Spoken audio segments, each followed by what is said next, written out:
Call money కేసును వడ్డీ వ్యాపారాన్ని వేరుగా చూడాలన్నారు టీడీపీ నేత వల్లభనేని వంశీ. కాల్ మనీ పేరిట జరిగిన అకృత్యాలు దారుణమని అన్నారు.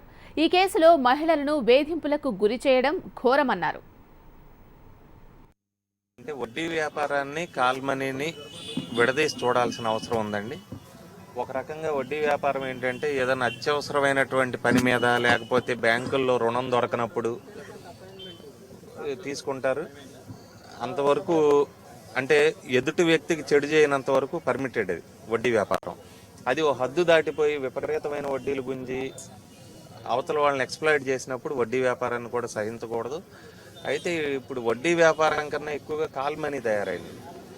వీళ్ళు విపరీతంగా జలగల్లాగా పీడించటం, అప్పు కట్టవలసిన వాళ్ళని వేధిస్తే వాళ్ళేమో వీళ్ళ దెబ్బకి భయపడి దాక్కొని ఉంటే వీళ్ళు వాళ్ళ కుటుంబ సభ్యులను వేధించటం, మహిళల్ని వేధించటం, సెక్సువల్గా ఎక్స్ప్లాయిట్ చేయటం, వాళ్ళని ఒక ర్యాకెట్ లాగా ఆర్గనైజ్డ్ క్రైమ్ చేయటం, ఇదంతా కూడా చాలా తప్పు. సభ్య సమాజంలో ఏ ఒక్కళ్ళు కూడా ఏ రాజకీయ పార్టీ వాళ్ళు కూడా దీన్ని సమర్థించకూడదు.